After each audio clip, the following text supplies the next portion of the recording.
Are we in? Are we in here? Are we in? Are we back? All right, we're back. We're in. Heartman, we're back. We're in. Action. I said it's time for action. Boom, boom, boom. So Oh! Wow, we had a moment.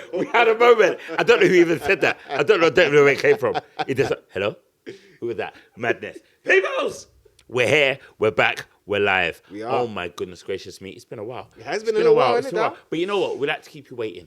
We like to keep you patient, and you're very patient. Our followers are the most patient bunch. We love you all like cooked food. We do. We said we're not leaving you, but we're not always going to be here when you really need us, and that's how life works. We've got to make you understand that is how life works. You don't always get what you want when you want it. Yeah?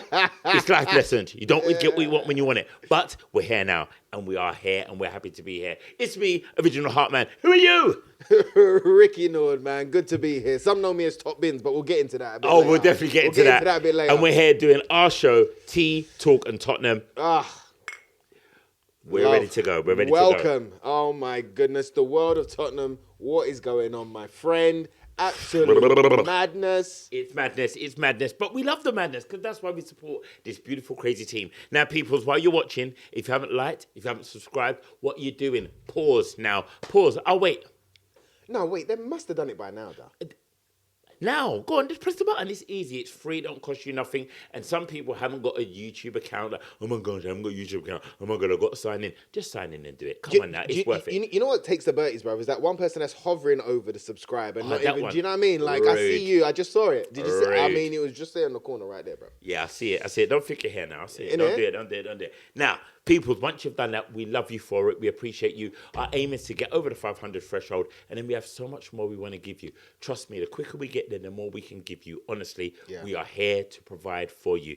Now, talking about providing, what they're going to give us, what we need. What interesting transfer window we had. What an interesting Now it's transfer all window closed. we had. I think it's a good reason to start there because it's all closed, all done and dusted. There's been a lot of stuff that's happened in the aftermath. How do you feel? What are you saying to me? How do you feel? I'm just my going to put the friend. timer on because I haven't clocked what we're doing. Oh, okay. Well, firstly, to Jason McGovern. Now that Big up, Jace. Now that the window's shut, we're going to speak about it, my friend. Yeah, I mean, bro, I think it's like one of the worst windows, really and truly. Wow, I'm going to go straight there. I think the only one that beats it is the one where we didn't sign anybody for 518 days. Do you know what I mean? The window that we did nothing in. That we done nothing in. The couple of windows that we done nothing in. You know what, Dal? We was in such a place, and there are many excuses. There are many reasons that we can deliberate over, and we can go back and forth with.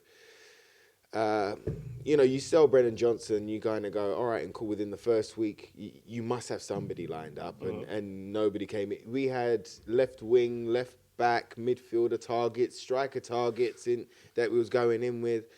None of those, I mean, apart from the young boy Sousa, none of those really came off. You know, there was big war chest of 100 mil, 150 mil, which again, both of us laughed at. Yep. And we said then, you know, we'll believe it when we see it. Yep, and no one's seen it. And nobody's seen it, bro. And it just feels like a big, massive disappointment. And it feels like, I mean, I feel like it's just another lie. I mean, the ball, this 2.0 version of Enoch and Javi Levy out of the way, they had a really good opportunity to kind of show us that they meant what they said. And, you know, with the 150 million war chest and with Vinay's statement halfway through as well, you're kind of going, all right, cool, you're going to pull something out of the bag. But, you know, Gallagher came in for roughly the Brennan Johnson money. Yeah, no money's been spent. Yeah, absolutely right. You know, the 13 mil for Sousa, who looks good, but I don't think he's anywhere near ready right now. From what I've seen of his highlights in Brazil, he's only had like 26 odd professional games. He's a baby. So He's a baby. You know, we really didn't. You know, we started the window weak. We weakened ourselves by selling off an attacker in Brennan, whether we wanted to keep him or sell him, those that are out there. And we didn't put a front foot forward, mate. Like, we didn't make the statement. We didn't. And the family, you know, the Lewis family that have now taken over, they didn't make their statement. It just feels like a missed opportunity for them to kind of show us that they were serious about change and about going in a different direction after Levy. And it feels like lies, especially when you've got Vinay coming out with the statement in writing, halfway through the transfer window. Yeah. So it feels a really bit of a mashy one. How are you initially feeling about this? It feels just screams typical Tottenham. All that money talk, all the ideas, and the transfer window. When our team is so depleted right now, we are struggling for numbers. It's Again, and not learning the lessons yeah, from last year or the year before. and we're not a club, we're not a company that is forward thinking. We're not a company that has a clear vision right now, and that's the biggest problem. So you can't work out what to do. Maybe they tied their own hands by being undecisive or indecisive, or whether they're going to sack Frank or not, and then by doing that, they probably were holding back on, do they sign players? Are they signing the right players? We spoke about this thing of club signings, signing players for the club rather than for the manager. And is that the right thing to do? And But they've done that year in, year out, exactly, Gal. but I'm just kind of going, are they in a situation where they sat on their hands because they may not have wanted to do that? But was Conor Gallagher one of those buys? Is he a Frank buy? I don't know. And I feel that it's so disappointing because you can see that we need players, and we've always needed players. And there's areas in our squad that have needed addressing for a very long time, and we don't address it. And it's frustrating for fans, and it's also frustrating for Romero. You know what I mean? It's frustrating for the players within the squad because you're in the trenches and you're going, give us some help, give us a lift, sign the right player. And we've spoken in depth on loads of shows that myself and yourself have been on about identifying the right player, doing your due diligence, who's the right man to buy, whatnot. You know what? I'm over how long that takes.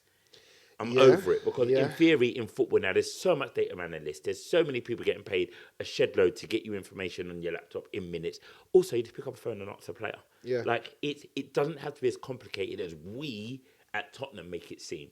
And that's the sad part about it because we do it differently to everybody else. Like, you look at sides, they sell a player to buy a new player. And it just happens. And it just seems really straightforward. They make a bid, it's done. They identify the targets, they go for them. Maybe because I'm in the trenches at Tottenham, I can't see the errors of others. But it seems like everyone else just knows what they're doing and they do transfers a lot better than we do. But this is what I'm saying about this moment of change, right? They started speaking to us about this moment of change. They've changed how many people in the board. They've got rid of Levy, which was almost the excuse stroke scapegoat to some of the dealings in the past, maybe. Yeah, do you know what yeah. I mean? Like, it brings those arguments forward. Imagine, right, being in the situation that we're in as fans to go, maybe Levy wasn't the problem. I mean, that's crazy in itself, right? Because, like, on a real, maybe he wasn't the problem because this was a moment for the board to show new intent. This is how we operate. This is how we're operating now going forward. And they said it. Yeah, they said it. So what do we say about back in your chat? Listen, in back life, your Gal? chat. What do we say about, you know what I mean? Don't speak it if you can't, you know what I mean? Listen, Back it. Back your chat. And they didn't back their chat at all. And Levy was a person who, what he said he did. He was very much like he lived to the letter of his words. And was like, look, if I've said it, I'm going to do it. Or if I'm not going to do it, he's going to try and defend himself and lie about it or talk his way out of it. But he was very much the person that we all looked at to blame. He was the one that, as you said, the scapegoat for it. So you remove the scapegoat, but suddenly all the eyes are on you now. An opportunity for you to go, oh, you're looking at me. Let me show you who I am and what I'm about and how great and wonderful I am. They didn't do that. What they've done is shown us that they're probably as bad as he was. It feels worse, if I'm honest, Al, because I was leaving the gap for you. I think that, I'm not a fan. We'll speak about Frank, and we've spoken about Frank many a time. And I'm now with Frank. I'm telling you now, but this could be a very different talk on Frank today. Yeah. But this is what I'm saying. What I'm saying. I think there's a lot to speak about with him, and I'm sure we'll go in. But like, to be able to not sack him, right? Not make that decision before the transfer window, to go through January with, I think it was like 9 players dropped within January. Now, yeah. He has poor results, league results going throughout January, where the fan base is up in arms. Could have taken his job at any point. The fans themselves were singing "Getting Sacks in the Morning." Yeah. He's still here. Right now, And at the point of recording, he's still here. He's still here at the point of recording. But then you have to kind of, from the board sense, you got it, because you said he ain't going nowhere. You said it. You ain't going said to place. it early. Yep, said he ain't going to place.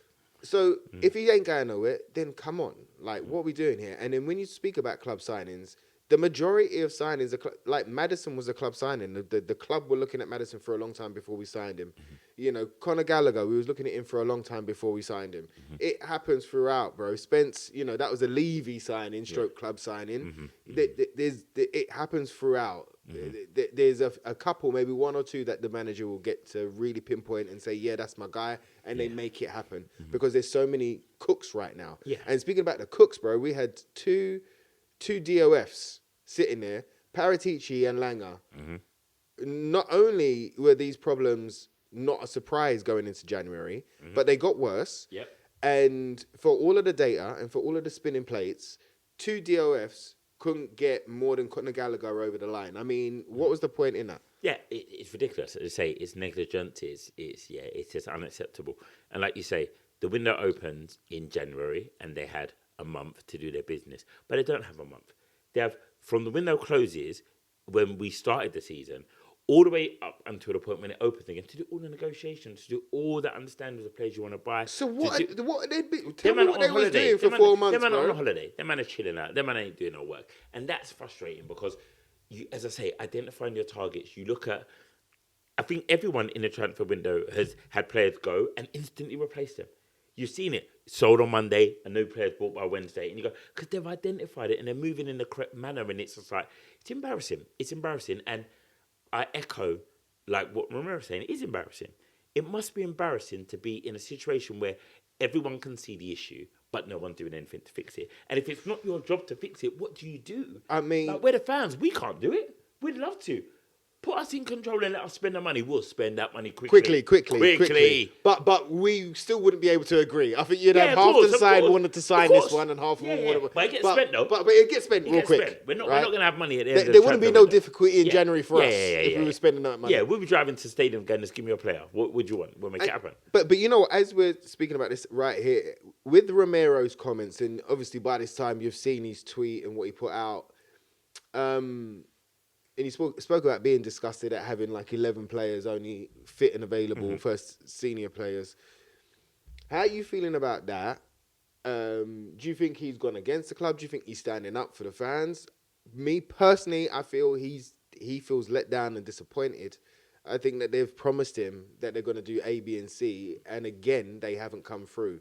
You know, because last year we was decimated. We didn't get nobody until Danzo and Tell on that last weekend where we needed them for the month of January. So they left us decimated again last year. This year they've left us decimated where Romero is said he was ill, and yet he felt, you know what, I want to start, I want to help the team, but then could only manage 45 minutes against Man City, you know? So how do you feel about him saying what he said, first and foremost, and the reaction to it as well? I'd say what I wish this was going to be. Okay.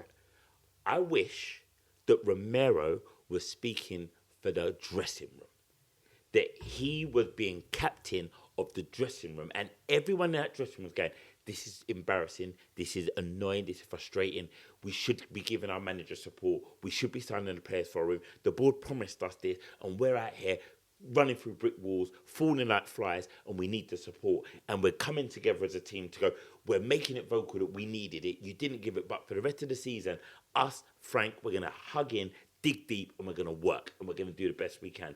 And they're just letting us know as a fan base that they're as frustrated and hurt as we are. Yeah. That's what I wish it was. I mean, okay, cool. So how did you read it? Go on. So what I think it is a personal thing. I think this is Romero speaking for Romero, going, there were promises made, I feel, because remember, Romero was on the cusp of not signing their deal and leaving, and I think there were promises put in place of the type of way Spurs were going to operate, kind of like Vinay gave us as fans.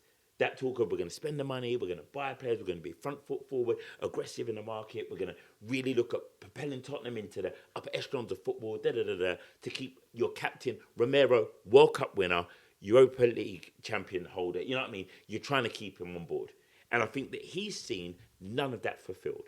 So I think he's come out... For seasons? Yeah, for seasons. But let's look on this year. Because new board 2.0 stuff, now he's gone, you man promised me something and it's not happening, it's embarrassing.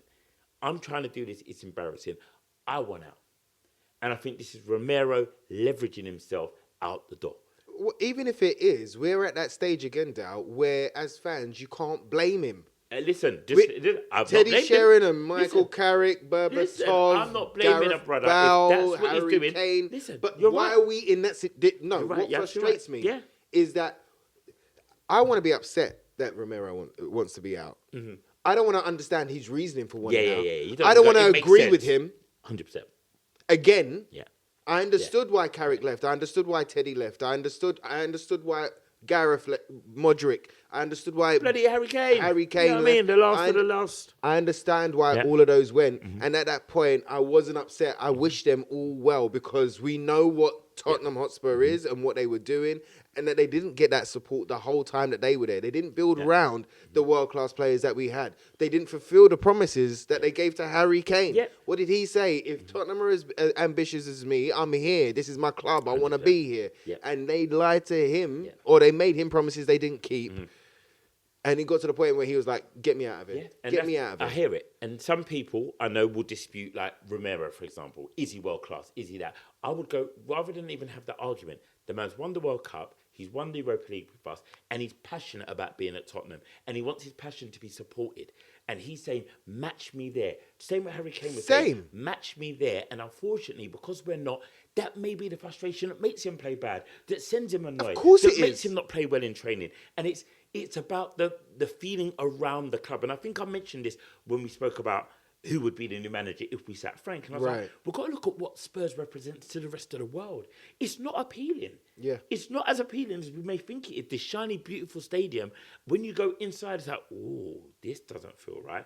Like, if anyone knows East London, it's like buying a nice house in Beckton, but it smells. Like, you're in the area, it don't smell nice. Like, we could do that, you know what I mean? We could do it. We could be real. People in Beckton, we love you, man. We love you. Big up. No.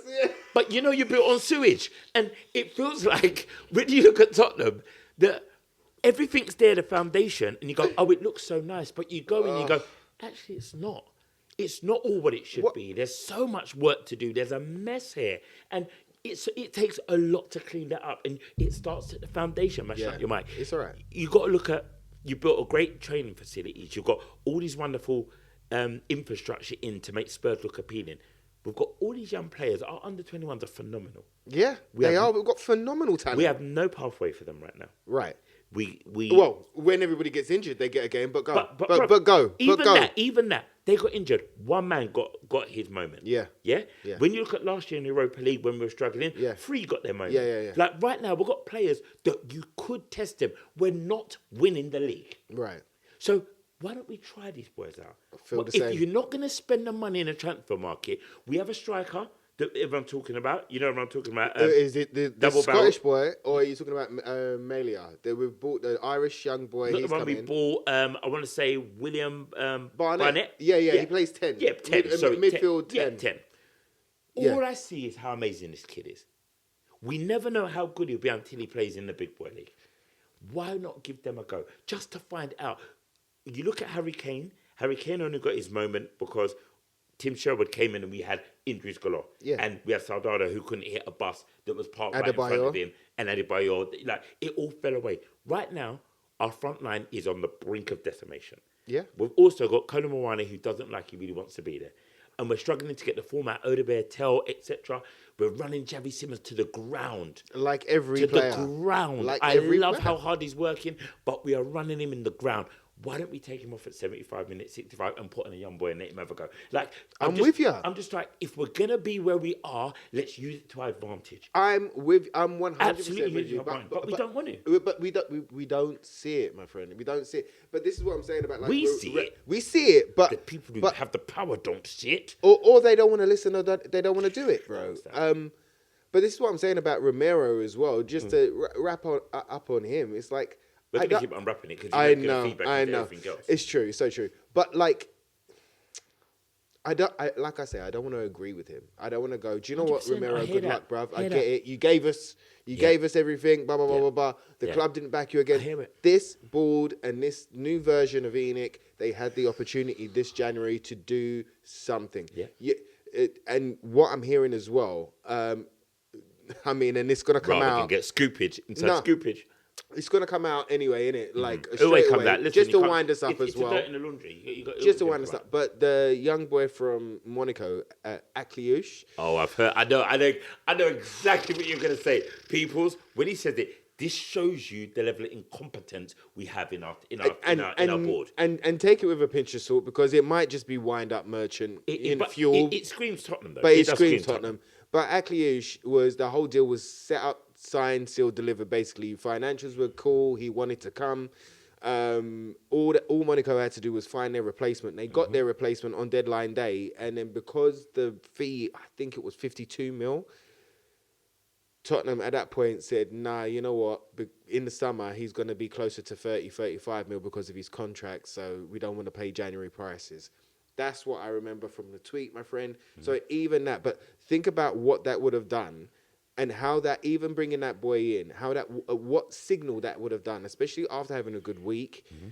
And that's all we can get. If we get 2 games back to back where it's goodish, absolutely. then we're laughing, Absolutely. we're hanging on to it. But you go, all right, and cool, go do that. And it says something. It says, not only do we want to pull away from the relegation zone, but we want to go, so let's see how far we can go in the Champions League. It's the last competition we're in. You're showing a bit of intent. Like we said, we spoke about Robinho in the last episode. But you kind of do something, and he's not Robinho. He's not like massive. But, there's a lot of potential there. And now that we haven't got a right winger, like, put him in. He can play right wing, stroke 10-ish right side. So put him in. Why not make that statement for yourself? But to walk away from it, it sounds, again, the word that you used when you started your rant, you said typical Tottenham, bro. Yeah. And it sounds like typical Tottenham 100%. when all of the things should have been on the chain, should have been on the turn. Yeah. Now, don't tell me about 300 million in the summer. Don't talk to me. Don't talk to me. Don't hear it. Don't talk to me. Don't Now, hear it. down. Conor Gallagher. Yeah. All right, the one that we did bring in. Yeah. Why did we bring him in? Do you see how he fits our system? Stroke, can he? What do you see the reasons behind why we brought him in, and how can he affect Tottenham Hotspur? I think right we're now? seeing it instantly with Conor Gallagher. He is one of those players he's very physical, he's very mobile, he's active, he works hard. He is technical as well. He's got ability. He's not one of the players that is just all huff and puff and there's no magic or moments behind him. He's got all of that. He's got very good feet. He's an intelligent football player. And we needed someone to be in the engine room. And I think he's a very, very good signing for Spurs because you saw it if you watched the Man City game. There were key elements in Tottenham being successful this season or going forward if we keep Frank for the time he's here. And it's about the press and how it's triggered. And Dominic Solanke is so pivotal to Frank's system because of how he presses. But what Conor Gallagher does is he's the perfect foal for that. Because what he does is he will always be the second wave. So if Solanke goes, he will go. And I think Conor Gallagher, if my memory is right, and it normally is on stuff like this, I'm sure he said exactly this in his interview where he said there were moments in the game in the first half where he would instigate the press and look behind him and no one would come with him. And he was gesturing to like the guys like, come on, let's go. And they weren't going with him. And he will get that. He will get the players to do what he's doing. And that's what Franks want them to do. And I feel he's one of those players that, because he leads, you follow. And we've spoke numerous times about leadership. He leads by example. He's not a player I think who's going to scream and shout at you, but he's going to lead by example. He will go, you're going to look at the likes of Pap Sarr and Bertville, who are younger than him, not by much, but they are younger than him. And him being a leader in that team going, follow me, Archie Gray, follow me, let's go. And I feel that he may not be the signing that is going to excite us to go, he's the superstar, he's your Galactico, he's the world changer, he's the world beater. But what he is, he's a vital part of the machine that when he's not there, you'll realise what he brings. Like a Dom Solanke, he's not the most expansive striker we have or in the league, but when he's not there, you realise that things don't work as well. Then when he is there, it all starts to make more sense.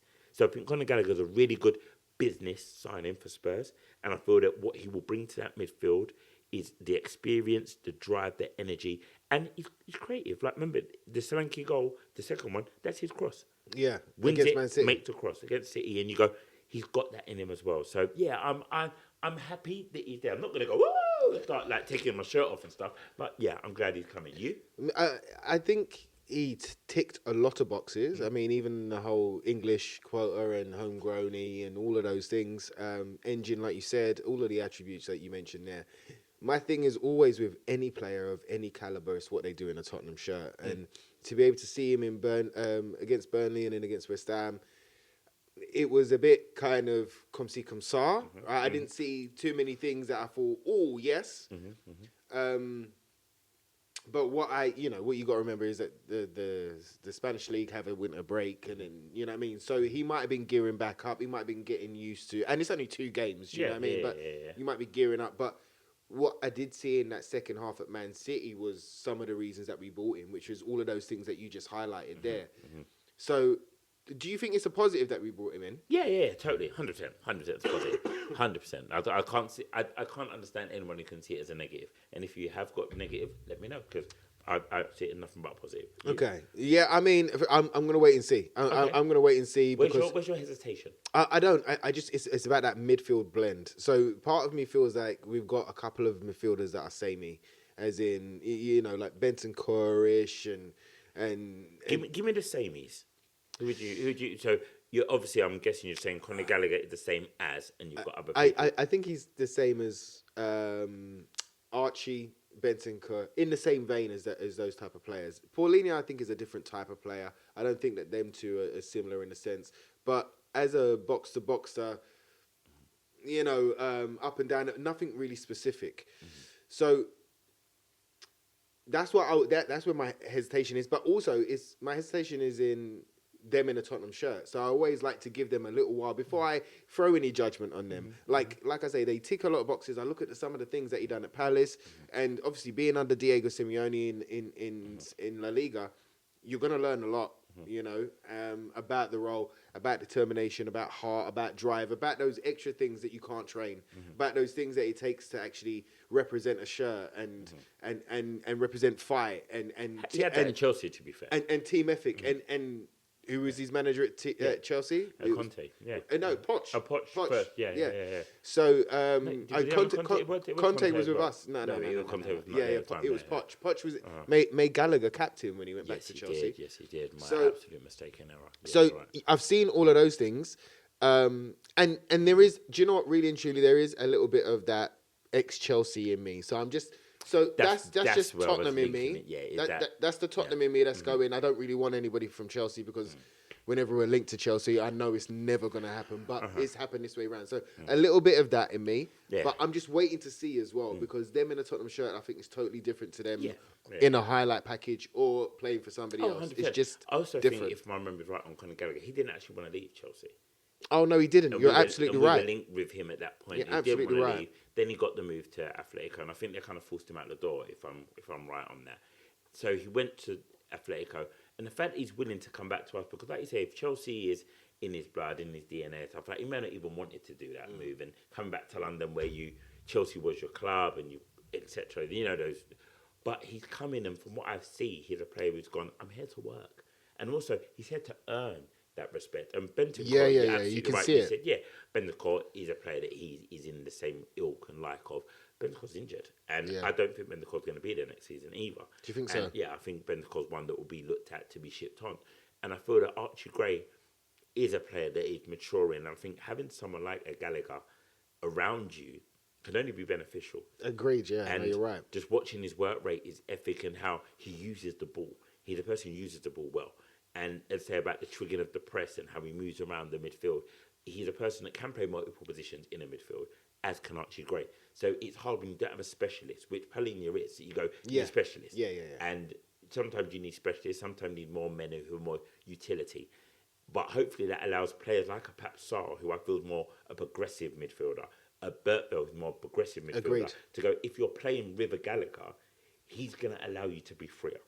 He's allowing you to play your natural game rather than you have to be more defensive minded or to play in a way that isn't your natural game, because he allowed you to go, no, I've got this, push up. You know what I mean? So hopefully, I say all we can do right now is hope. Yeah, All we can I right now is do hope. like his physicality. Yeah. He's a strong guy. He's Absolutely. strong But in he's been that midfield. player from day one. He likes to tackle. He'll roll up his sleeve and get involved, and that's what you want. And when it's hard games, you need those characters. And there's also a thing with some of the youngers like Archie and Bergvall, like bones and muscles grow at different times, especially in those ages. And Yeah, he's if still you developing. if you rely on him too much, especially in such a physical, high intensity league as the Premier League, you can mess them up for a bit longer. So to have somebody that's like you say, a few years older than him, but has that experience, you can see that his body's filled out. Do you know what I mean? And he can handle a challenge. He's not afraid to make a challenge. Absolutely not.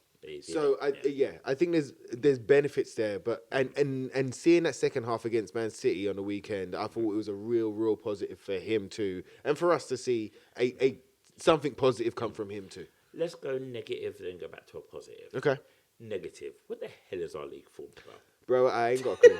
What the hell is going on? I haven't got a clue. I haven't got a What the hell is clue. So I mean that look. The games that we missed or that were in the gap between episode 8 and episode 9, Well, episode 9, we didn't even say it, bro. We didn't even say it. Episode 9, Episode 9. Was West Ham, Burnley, and Man City. Yeah, West Ham, Burnley, and Man City. Yeah. And firstly, like we should never have lost that game against Man City, my friend. Against West Ham. Against West Ham. I know it's going. It's late. Don't get us. It is. Yeah. You know, the killer of it, right? West Ham. West Ham fans, I know some of you are going to at me. It's fine. Go for it. Your game's always annoying for me because it feels like it's a cup final for them. Yeah. Even though you probably say it isn't. But also the thing that annoys us is there's always that one player that you go, you just know they're going to get their moment. Yeah. It used to be Antonio. Yeah. We saw the substitution. We all knew it. We all knew it. But Dow, we all knew it. But Dow, do you know what? I think that the common theme in the league games up until Man City. Look, you know, I'm going to go backwards to do my point within the league. Take us on the journey. I think Man City was a great example of what Thomas Frank football has been all season. Okay, Plan A was the first half against Man City, okay, where it was passive. It's what we've seen against the Gooners, Chelsea, Brentford at their house. You know, we're not going out there to win. We're going out there to hold on and to see what they do and maybe nick a draw or whatever the case may be. No through balls, no overlap, no football playing, looking for the throw on, looking for the corner to try and make something happen. We go 2-0 down, okay? And then in the second half, it's either the players that we've seen before, or there's been a clear change of direction from the management, and they switch formations in the second half against Man City, and the shackles were off, bro. They started to play football. That's when we saw Xavi start to play football and start to find pockets. That's when we saw overlaps. And yes, we had a decimated squad, but you saw some fight. You know, you saw a comeback, and I think that was really positive. And we've seen those two elements throughout. You know, the West Ham game, it felt like we was holding on to that 1-1. To get back into the Burnley game at 2-2 was, again, a good kind of fight back. But again, it felt, as I've described it, but it felt like relegation football. Now, the Man City, I've just felt it was that game of two halves where we've seen all of the things that we've seen throughout the season. No XG, no through balls in the first half, no shots, no this, no that. And then in the second half, when everything's out the window and it's almost like no lose football, we start to play and we look dangerous. And that's when we actually look good, is when we play football. And I don't understand how the management, the analysts, the coaches, they don't go, let's start with plan B, C first. You know what I mean? Let's forget about plan A. Yeah. How you feeling about those 3 games, man? And that flow of football, man? I hear it. This is where I'm going to kind of play angel's advocate. Please. When I look at us set up and I watch how we start games, I've started to try my best, whenever the camera gives me enough of an angle, to watch Frank. And he looks a lot of the time like he's like us and doesn't like what they're doing. And I don't know if it's fear that we start each game with and we have to go behind before we start to play, and he has to rile them up in the halftime talk and get really firm with them to get them to play. But it's like we're frightened of everybody. We start the first half going, I'm scared of you. And then, like you said, we go 1-0 down, 2-0 down, whatever the case may be. And then we go, okay, they've done what they can do to us now. Let's just go for it. And I'm not frightened of you anymore. Or you've hit me hard enough, and now I can take your punch, so I'm going to play now. And it's I don't know. And that's where I look at the mentality of the players that we have. And if I talk about Gallagher being a different type of player that is a leader on the pitch, because I don't feel we have them. I don't feel we have enough players on the field that will take control of the game. Simmons, Xavi, he tries. And remember, he's a baby and he's in his infantry still as well. Like, he's young. Yes, he's travelled, he's played all over the world. And you see that in his game because he wants to pick up the ball. He wants to be someone who's going to lead. He's growing. Yeah, he's growing into that leadership role, but he's growing into being a person you go, give me the ball. Yes. Give me the ball. As a player in the Premier League Trust especially. me, give me the ball. Give it to my feet and let me go.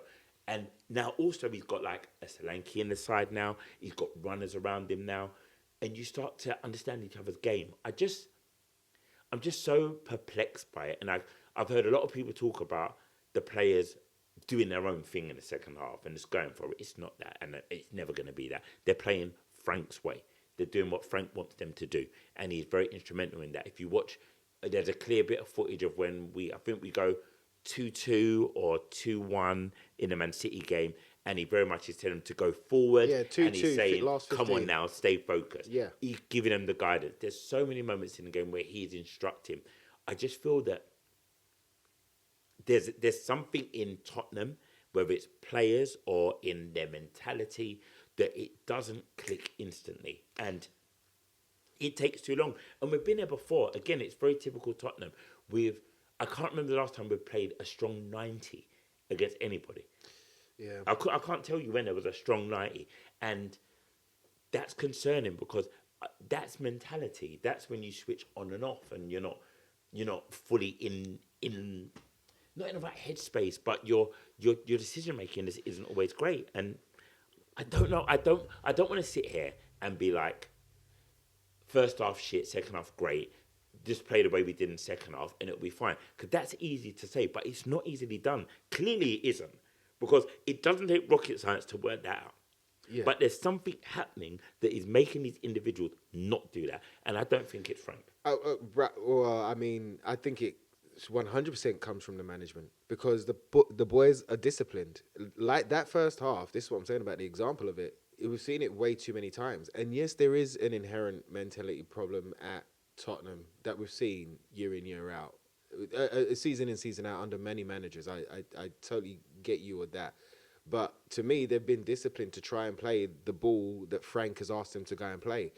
It's not a coincidence. That first half being scared was not a coincidence, bro. Chelsea wasn't a coincidence. Gooners wasn't a coincidence. Bodo Glimt wasn't a coincidence. There's been so many. Brentford wasn't a coincidence. Bournemouth, Fulham, Wolves. These things are not coincidences, bro. They're repeatable. And I've seen it repeated. I've seen it many a time repeated where there's a midfielder or whoever's playing in 10 make a run, or the striker even make a run in the middle, and whoever's got the ball passes it to the wing. They'll pass it side and try and cross it in. Many a time that there will be runners trying to get in there and trying to improvise or try and make something happen, and bro, they refuse. And then it's back to the keeper. And let's build up again. So I've seen it where the boys, and I think these boys, and I've said it before, I do believe that they have character. When Ange spoke about character, this is, they do have character. They do have passion. They do have feeling. I haven't seen them down tools. I haven't seen them lose effort. I've seen them get fed up with the plan. I've seen them be frustrated with the plan. And so when I see it being repeatable, bro, that they can't string more than 4 through balls for the entire season so far, they can't string it through the middle, that comes from the management for me. But this is where I'm going to disagree. And I like when we can do this. This isn't us battling. This is us trying to understand something.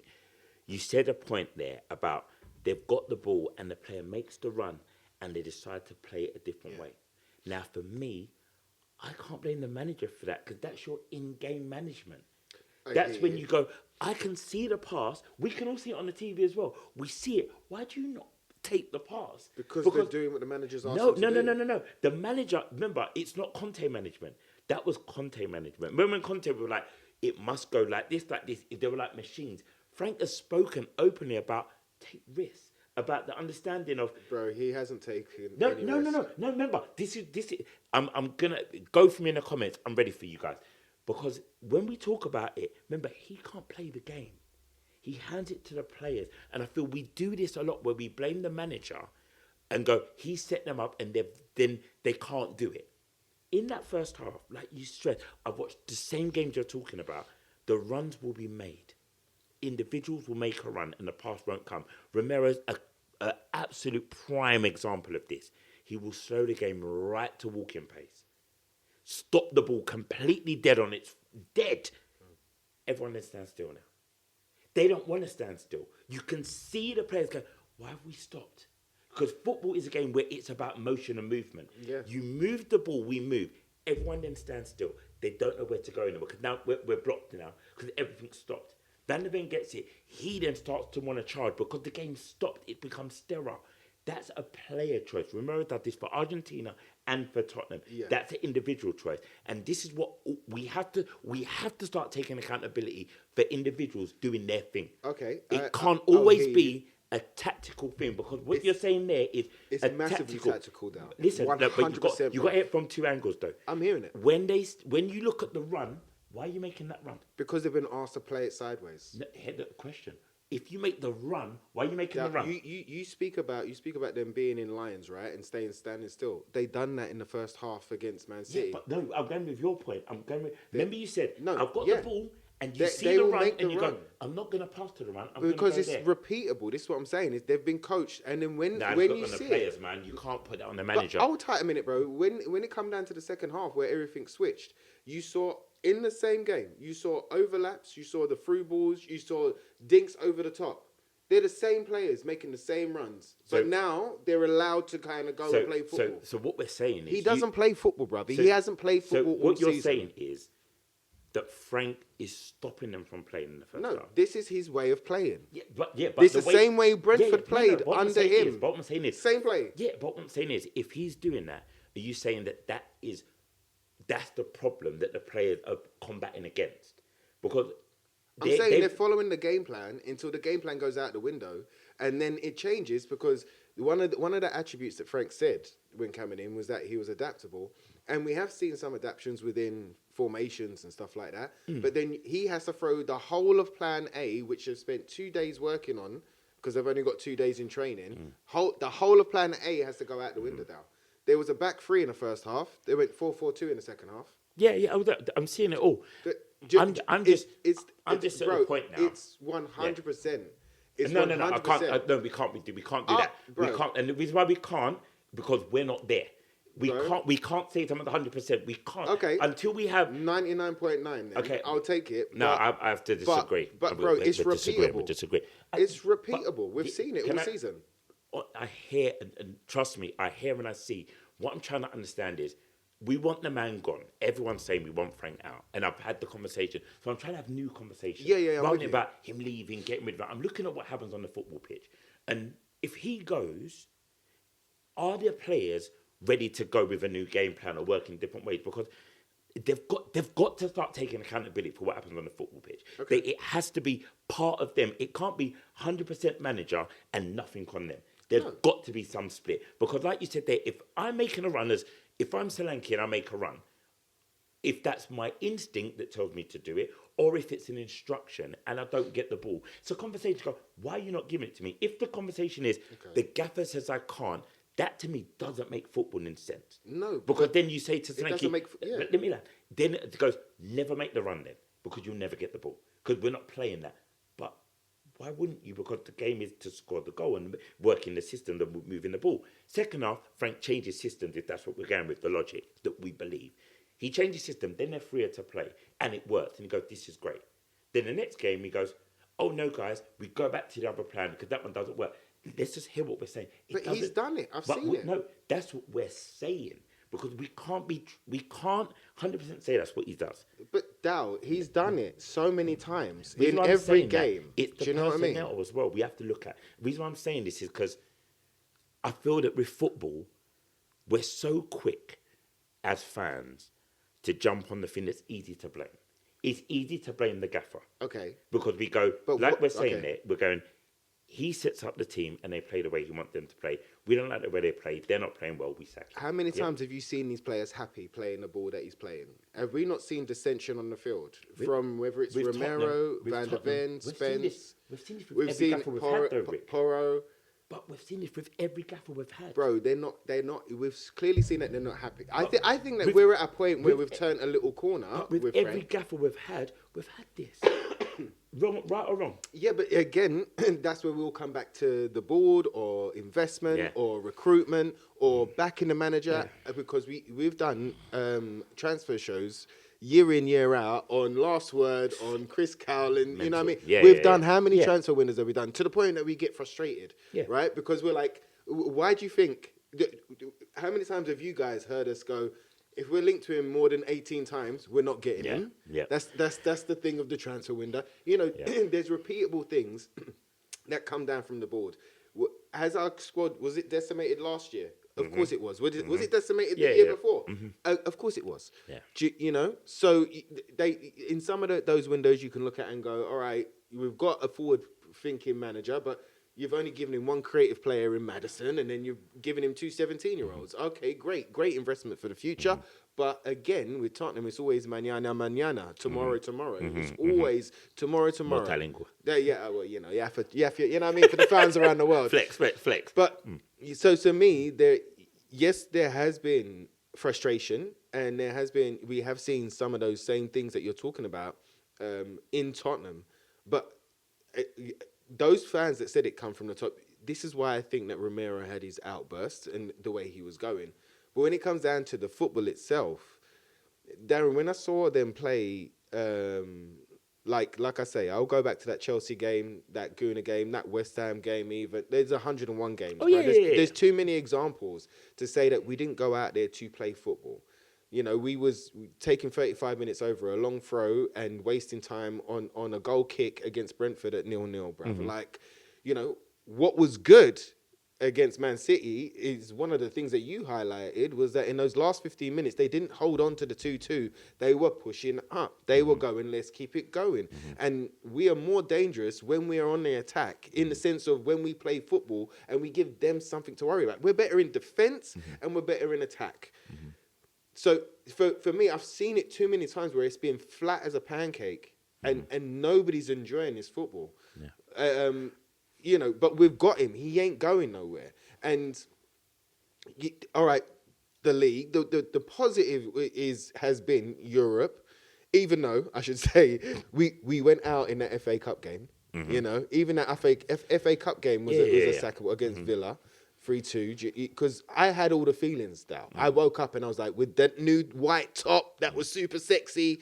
I don't know what it was. You know, some days you wake up and go, there's no reason behind it. You know, there's no logic. There's no logic. There's no logic. I just woke up and going, and then so to be knocked out of a cup again in the manner that we did, you know, the long shots. How many long shots have we conceded? But the manager says XG on the long shot is highly unlikely, so we don't worry about it going forward, and nor do we worry about it defending.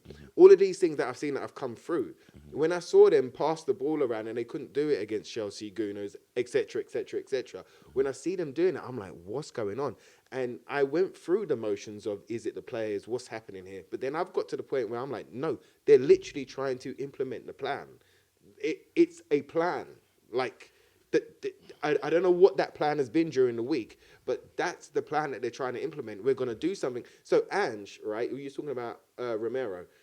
Ange, him doing his walking pace made so much sense for Ange Ball because he would draw players towards him because he's dawdling and taking his time, which would create then gaps behind or on the wings, and then he would pass it out or he would thread it through. Do you know what I mean? He'd be a through ball. So that worked for Romero and that style of football. This style of football is different. This is where I was talking about individuals trying to like pick it up and change the game. You spoke there about Van der Ven. We spoke about Romero. How many times have they just gone, all right and cool, let's try something? Bergvall, there's been many players that have picked up the ball. Tell, the reason that Tell was starting to get good love from the fans is because he was trying, bro, and he moved forward. He scored the first goal within 10, 11 hours from open play. Frank has broken records we never wanted to break, bruv, like right down there. His statistics say, and he's a data-led manager, that he's the worst, one of the worst that we've ever bloody well had, So it comes down, when you look at it now after the window, I mean, with the Romero statement, you kind of go, how can any manager work under that? Because it seems like you get promised the world and you don't even get a cheese sandwich. Do you know what I mean? Unless you sell a ham sandwich first. So it's a really difficult position. And this is why it's a big muddle. Yeah. I got fed up of being fed up. So moving on to like Champions League, I ended up going to Germany last week to watch Eintracht Frankfurt, right? And on the plane, there's Tottenham fans there, and everybody you speak to. Now, the people were lovely. Yeah, the people that I met were lovely, really, really good. And I've got stories galore. Maybe I'll share for the next one. Do you know what I mean? But hilarious, really, really good people out there. But a lot of them, whenever they spoke about Tottenham, there was a negativity about it, right? And it's only in reflection, looking back on those days now. And so, me and Chris, we're talking about Tottenham, and it's like, yeah, and I've had enough. Yeah, after this FA Cup game, after the West Ham game, I had enough. A little while ago. Yeah, I tried starting January with fresh eyes, and that only took 7 days before I was out. So, chatting with Chris as well about football, and it's like, we haven't signed somebody, blah blah blah blah. And then so we go into the game. And bro, by the time I've met people, there was just this negative hue. So when I was watching the game in Frankfurt, it was like, at first I was looking for the negative. I wasn't looking at the football, I was looking at the negative. And then I got swept up in, they started to play. And I'm like, oh, okay, cool. And I was, and you could just see those two things. Like, once you jump into negativity, you end up searching for it as well, right? And you end up picking it out. But I tried. I've had enough of kind of being fed up with Tottenham. And I think that's the theme through every net fan. I think we're fed up of being fed up with Tottenham. We want to cheer them on. We want them to win. We want them to be the best that they possibly can be. And we want to get behind something. And it was nice, not only against Dortmund, right, which was the first Champions League. I didn't go Dortmund. That was at home. Yeah. We won that 2-0. But we were supposed to be there, but life changed. Yeah. But that was a game in which, you know what, Thomas Frank pretty much got everything right on that night. He was under severe pressure after going out to Villa, going out to West Ham. We're going into Dortmund. Everyone's saying we're going to lose 5-0. But they did. But we're, again, squad decimated. Spence at left wing, stroke left wing back. Frank was on the brink that night because everybody was calling for his head. Yeah. But they turned up and they played football for near on 60 minutes. That they went at Dortmund, bro. They went, and yes, the red card helped, but they went at Dortmund, and everybody got behind them, and everybody was cheering, and everybody was jubilant, and shocked as well, because we was like, where the hell has this performance come from? We just lost to West Ham. So he done a lot of things right that night, and Bergvall came off in that game as well, and he ends up putting on Janai. So Janai gets first Byfield. He ends up getting his debut in the Champions League. Comes on at right back, Porro in midfield. But that was also a moment, Dal, coming to your point that you made earlier, where I was happy that Janai was on, but I was like, you could have played Williams Barnett in that midfield. You could have played one of the young ones in that midfield and left Porro where he was, because Porro and Odebear were decimating Dortmund that night, How did you feel going into that game? Because I know that you're normally one to stay away from the frustrated energy. We've always tried to see things a different way. Yeah, but it's, for me, like, you look at the Champions League and it's very much a different ball game. As you can see, the results are very different. The performances are very different. And there'll be people who will say, oh, we're playing Europa League level teams. And I'll just go like, this is ridiculous. But I feel the biggest change in Europe is the style of football that the opposition present. They play differently. We have way more time on the ball. Simmons gets the space. There are more pockets. It's different. It's a very, very different style when you play against European teams than you do in the Premier League. And I feel that some of our players struggle in that. And that's... In the Champions League? No, in the Premier League. In the Premier League. Because when you highlight players who take on the game, again, playing purely Angel's Advocate here, because to say we don't know what happened behind closed doors, we're not privy to it all. Yeah. But you look at the players who, when we say go for it, a Van der Ven who will take the ball on, a Spence who you can see wants to try, you've got a Bertvel who when he's on wants to try. Purely Angel's Advocate. Comment to say what you want to say. Maybe they're the ones who are doing Frank's plan. Who? The Van der Vens, the Bertvels, the Spences, who are trying. Maybe They're the ones who are giving it a go. Maybe they're the ones who are trying to implement what he actually wants them to do. Because you know when we speak about the standstill moment in the game, when we've done that in the game, I won't go back as far as the Chelsea game and stuff. The reason why I won't go that far back because I feel that, as I said about Frank, this season was always for me a free hit for him to learn. But the pressure got put on really quickly. Against Chelsea, I think for one time I watched tactically a manager be scared. And I felt that's why I'm having this conversation now. Because as a manager being scared, he very much put the whole team in fear and made us feel inferior to what Chelsea had. We played the whole setup being inferior. We were time wasting from the first throw-in, the first goal kick. That was clearly inferior nature and fear. And it came through everybody, him to them. I feel, and I honestly do feel this, since that moment on, he has not been that person. He has not applied the fear from him. I honestly, and I say that honestly because when you look at the performances, there hasn't been fear. It's not fear. For me, it's not coming from your manager going, don't play football. Because Rick, football fans, that doesn't make sense. We say it out loud, but think about what we're saying. It doesn't make sense. There's got to be more to this to understand. And the more I'm trying to find, because as I said, he's not going anywhere. He's not going anywhere. So rather than have the same conversation that it's not working, we know it's not, but why? It can't just be him. There's got to be moments in the players or him having the lack of player. Having Solanke completely changed how we press. Okay. It looks completely different. But as Solanke realised, and Gallagher's highlighted, not everyone's doing it. Gallagher's not made a choice by himself to press. Solanke's doing it, he does it, and they're going, you're meant to follow. That's a training routine. You know we're supposed to do this. Why are you not? So there are elements where I look and go, are some players not doing what they're told? For what reason? Is it because he may have lost some in the dressing room? Is it because some are burnt out and they've got nothing to give anymore because they're bare bones? Or do they not like what they're asked to do? But it can't just purely be 100% Thomas Frank sets them out in a way that is not right and then in the second half sets them out in a way that improves.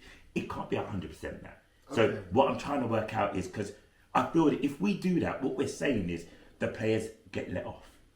They get completely let off. Like when we move away, that's why I said I won't use the Chelsea game as the reference point. Because you look at the West Ham game, there's so many moments where, I don't know if you watch this as football fans, where the term of players go missing. Okay. We have a lot of players who suddenly just go missing in games, where they hide behind the man. Simmons did that when he first arrived. Yeah. He would not be available to feet. And I watched him, he would just be just behind the DM. He'd want it, but he didn't want it. And I was like, you've got to be braver, mate. You've got to be a proper option because they're looking for you, but you're not being the option. Now he's gone, I am the option. I'm coming for it. He'll come deep like Maddison used to and go, I'll take it here if I can because now I can get it on a half turn and find the pass. He's grown into that. That can't all just be him. And that's what I mean. It's not Simmons by himself going, oh, I can do this. That's got to come from the training, from the staff showing him the data, looking at, look what you did in this game. Look where you positioned yourself. We can't be there, Xavi. We can't give it to you there. They want to give it to you to be available. So what I'm trying to do, which may be hard to understand, because people are going, Dal, you're just trying to sell Frank to us. I'm not. What I'm trying to do is go, we've got so many more games left in the season. We're playing relegation football, in your opinion. We're in a situation where we can't win the league. We can't get Champions League football unless there's a huge turnaround and a huge fall off from everyone else. But what we can do is learn from what's going on in this club. And there is stuff that is inherently going on in the boardroom and away from us that we have no control over. There's stuff that we see from a stadium perspective that is frustrating for us. Let's try and work it all out. And let's not just point the blame at one person and make them the scapegoat. We had Daniel leaving, he's not there anymore. He was the one we could scapegoat. I don't want to make Thomas Frank that person. No. Because I don't feel that it is 100% his fault. He is at fault at times, 100%. But there are other elements to this that are not at his disposal. The fact that we're giving him nothing in January probably doesn't help his cause. At all. The fact that he's got players like Richarlison who may not want to be there. We may have Romero now that doesn't want to be there. That doesn't help his cause because he didn't affect Romero. Romero's not come out and said, I don't like the way we play.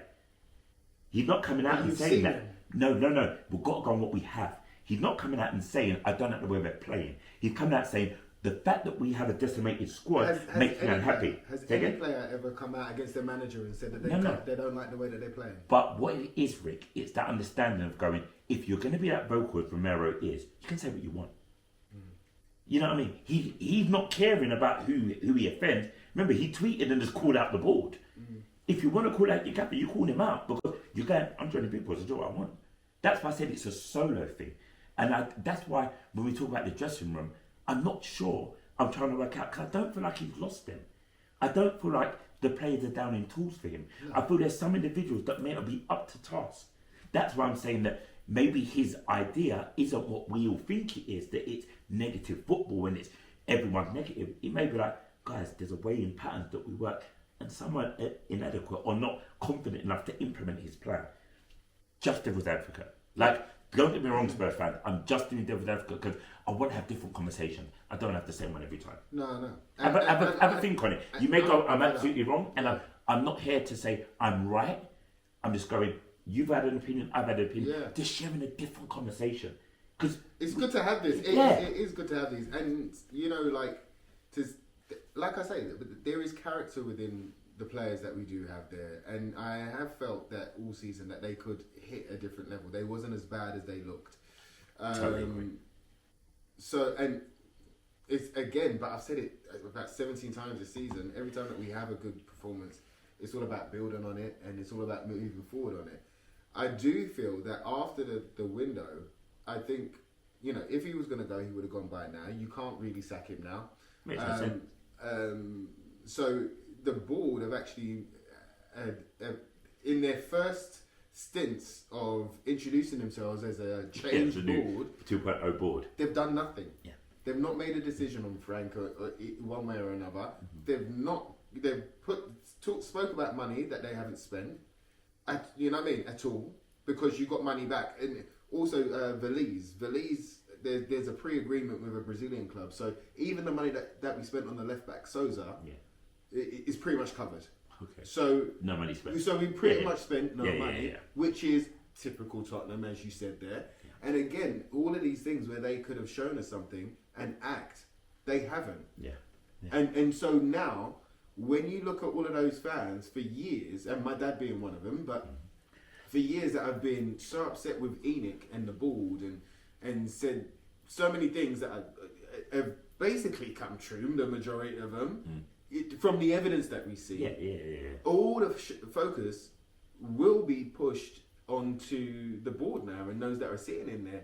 You know, Vinay, Lang, the lot, the Lewises. You'd hope. Because nothing's happened. I'm really intrigued to see what they come out with their post-transfer video. Chat. Yeah. And message. Mm-hmm. I think they've totally missed it here.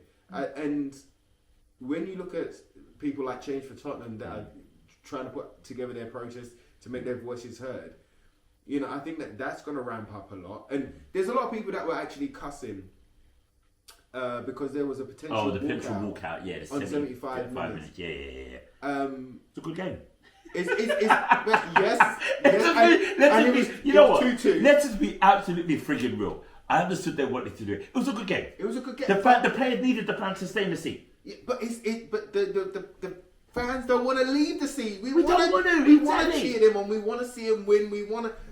We were back in the game. We were playing football, and everybody was behind them. And it had nothing to do about the protest. 100%. Exactly that. That's when a football fan goes, no, we're supporters. We're here. We need the points. We're down in a ditch. Yeah. Forget that. We're here. Let's go for it. This is the priority right now. Yeah. In this moment, the priority was to support this team who are playing well on the pitch. The players need us. Yeah. The board can be spoken to later. And we can deal with that another day. Exactly that. Because right you know here, what? right now. You know what, Spurs fans? We got a fun moment.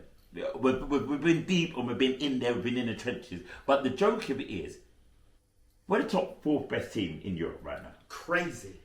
Statistically, we're the 4th best team in Europe right now. Crazy. We've got a goalkeeper in the league we want to strangle, who is Golden Glove worthy in the Champions League. What is going on? And you know what? That's why Tottenham is such a madness to support, and that's why we're here, people. And I'm not pretending. I'm being serious because all of this is what we were doing on WhatsApp. Oh yeah, and this is 100. all what we would talk about, and we'll play devil's advocate with each other. We'll bounce it across, and we'll do this for hours.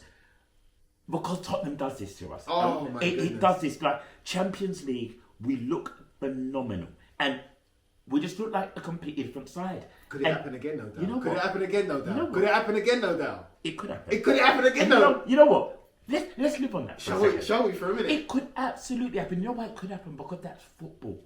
Football makes no frigging sense at times. And it's not maths. It's not maths. 1 + 1 doesn't make 2 in Not football. in football. It doesn't add up. It doesn't make sense, and it's not fair. Football is not fair. No, when never you want has been. fairness, it doesn't happen. No. When it should be yours, it's not yours. Yeah. And you know what? It could absolutely be a fairy tale. And all I say to fans is, enjoy it while we're in it. Oh. Let's enjoy it. Those European nights are phenomenal in that stadium. The light show is phenomenal. The fans are phenomenal. And right now, let's look at a little positive. 3 games unbeaten. I mean... You know what I mean? Look, yes. positive. 3 games unbeaten. Yes. Champions League, 2 league, unbeaten. It's a nice place to see a little bit of a change. There's a little bit of a positive buzz around it. And let's hope that if there are individuals that I spoke about that maybe are not as confident, maybe they get that confidence. Maybe what Ricky's saying is absolutely right, that Frank goes, plan B is now plan A, boys. We go plan B every game. We start there and we go for it. What can we lose? What can we lose? And you know what, bro? It's like I felt after Champions League, Frankfurt, and then Man City, it's not about Frank no more for me. The rest of the season is not about Frank for me. Do you know what I mean? Yes, we've spoken about him and we'll probably speak about him again. But it's not about him no more. It's about the boys. It's about keeping them, you know what I mean? Keeping them up, keeping them You know what? cheering them up. Can I put a caveat on that? Absolutely. Frank's one of the boys. One of whose boys? Our boys. Nah, bro. He's our gaffer. He's our gaffer. He's our gaffer. Drinks out of a Laguna Cup, bro. He's not one of the boys. You know why I'm saying no this? way. That's why I'm saying this. I feel like if we separate him, it's when it goes well, it feels like we don't ever give him the credit for it. No, I'm giving him credit. No. Because what we just said there, if fans do what you said then, we support the boys, but we don't support Frank. Bro, That's what it said. But I told you months ago I'm done with Yeah, with but him. what I'm saying is, why don't we maybe try a different idea, just as a caveat, just to go, Frank's one of us right now. Like you said with Gallagher, he's got put the shirt on and showed you what he's about. I'm saying Frank's wearing our jackets, he's wearing our merch, he's there, he's our manager, he's picking a side, he's trying his best. While he's in post, if you want him sat, we have to get the board to do it, and they don't want to do it. Right. So while he's there, let's support him, because just imagine, right? You can feel in the stadium, 60,000 people don't want you in your job. But you ain't resigning. Yeah. Yeah? Because it's money. At the end of the day, it's money. I ain't resigning. We've said it before. We never want to take someone's job. Yeah. So he's still there. He's putting his effort in. He's trying his best. If we're saying go plan B, if he goes plan B and it starts to work, let's also give him his flowers as well. No, listen, when they've played well, bro, when they've actually played some football, I've given him the credit. Do you know what I mean? Like I said to you about that Dortmund game, he got that down to a T, really. Totally. But what's it is, just to come at the point you made, because you said you was putting But the I boys. can't. I was like, I support can't. Frank as well. I can't, bruv. I can't. I'm done. I'm done. Do you know what I mean? I really am. You know, I want him to do well, because if he does well, Tottenham does well. But I can't. Kill me. I can't. Oh, kill me, done dead. It's gonna take a lot for me to be on the Frank train again. I hear it. Listen, I'm playing Adrian Advocate tonight. I really am. I'm poking the bear to see what happens, and I'm loving that. You don't like him, does it? You don't like him. No, I'd love it. No, but he's made me say things I don't want to say. No, I hear it, Rick. You're not wrong. I bet you any money if you were to put a poll up, 89%, 98% are agreeing with you. Okay. Trust me, you're not alone. You're not saying stuff that people aren't agreeing with. I'm just throwing a different angle. But I tell you what, though, to pick up on your point, in Frankfurt, once we won that game, and there was jeopardy on that game. Yeah, pressure. Some were saying that Frankfurt didn't want to win. No, they did. No, they did. Oh, they did. They did. Every single position that they can climb higher up in that Champions League, they get more money, right? So they did change some players out. They are in turmoil themselves. They changed managers themselves. Yeah. But they done this thing, right? Just quickly, they done this thing. No rush. In training, they played this ball over the top. This ball over the top. Bruv, they done it 4 or 5 times, right? And they ended up doing that in the game. Now, it didn't come off in the game. So hold on, just for people to understand. So you saw it happening in their warm up. In their warm up before the game started. You said training. I was like, well, you went to Frankfurt. I thought you went to their training session. But you saw it in their warm up. You saw the routine. Yeah, they had this particular routine in this move. Yeah. Where if you see the highlights, you'll see it. Every time that they put in this ball, it's almost like over the top of the defense from the right hand side. But anyway, they kept implementing this particular ball, and then they put it into the game, and they kept getting in behind. But the boys were up for it. And again, Thomas Frank had a game plan by playing Kolo Muani and then bringing on Slanks in like 60, 65 minutes. You know, keeping him. Yeah. You don't want to run him into the ground. Yeah. We are decimated. Breaking him back in. So there was a game plan there. And you know what? After winning 2-0 and Xavi having a dynamite game, because again in Champions League he gets space and time as well, right? Space and time, it's the difference between Europe and the Premier League. Space and time. It's offered to him in the Premier League. He's got to fight to earn it. Absolutely. But after that, right, we win, and now we're top 4, like you just said there. You know, I can't believe it. You know, the amount of clean sheets, etc., etc., etc. The whole of the away, and I was sitting in a neutral section. Yes, I spotted that. Yeah, wow. Yeah, I didn't. You know, Chris hooked up the ticket. He got this, but you were cool. It was a good section to be in because you could see both sides. Right, it was right in the middle. But the away end, all of the Tottenham fans, they were singing, they were cheering, they were clapping the players. And Frank's done this thing where he's walked over to the fans and he's been booed. Yeah. Oh, yeah. We've heard it time, right? Yeah. And it's directed at him. Yeah, it's clap the players, boo Frank. But say, he's not one of the boys. Not one of the boys. Yeah. But that night, he got clapped, he got cheered, and they appreciated the style of football and that we got through and the win. And going into Man City, there was a bit of good feeling. Yeah. So when you start the first half like that, as like I said, I've seen it many a time. This particular game plan. Yeah. It was the quietest I've ever heard it, bro. It was the flattest I've ever seen the Tottenham Hotspur Stadium. You know, there was no noise, no atmosphere. There was nothing. The boys were flat. They would step. There was a lot going on. But that second half, to have the response in the second half, to go out there and fight, but play. Yes, all the set pieces, they should be the cherry on the cake. But our cake should be made of football, first and foremost. Do you know what I mean? 100%. And they went out there and they done that. They pulled it back, and then they continued in those last 15 minutes. The only time that I saw them go, okay, cool, let's quote unquote manage the game, was in extra time. We had 9 minutes extra time. First 3 minutes, I think we still gave it a go. The rest of it was like, okay, cool, let's hold this point. But those last 15 minutes, bro, Frank and the team were pushing, like you said, be smart, blah blah blah blah. Keep going, keep bombing. So, and he was appreciated. He was clapped. He wasn't booed off that at the end of Man City. Yep, he's had 2 where they've included him in. So all I wanted as a data manager, look at the data. where are we winning? Where are we playing well? Where are we moving forward? Where are we getting results? It's when we play this way.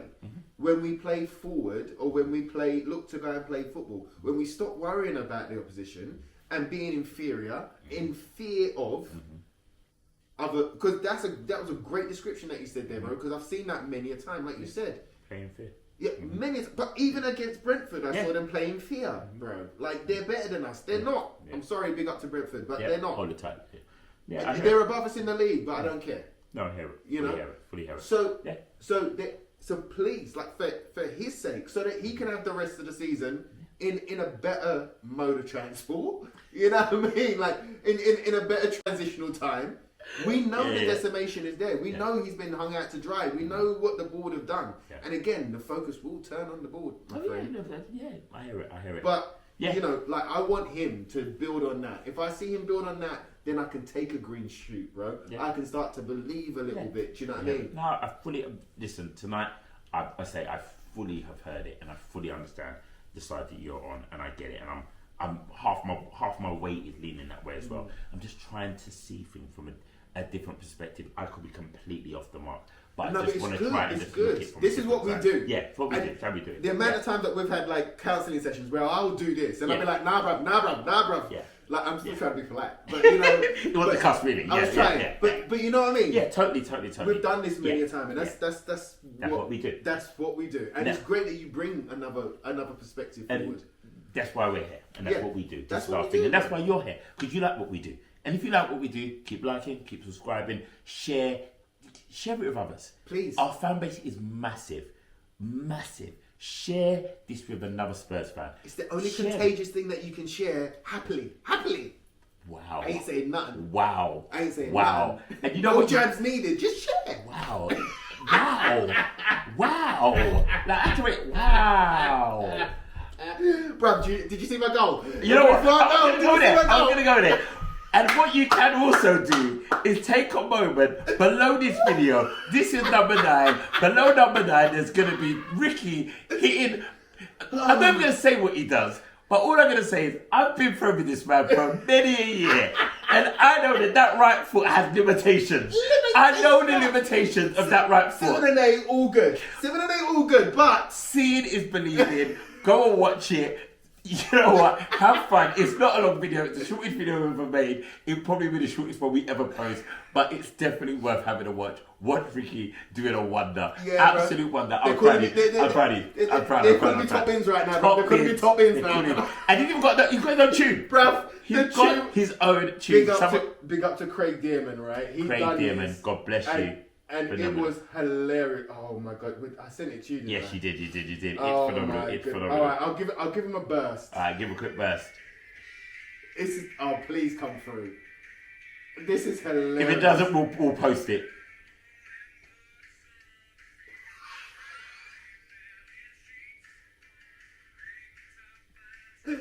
Top binds. Ricky Top binds Norwood.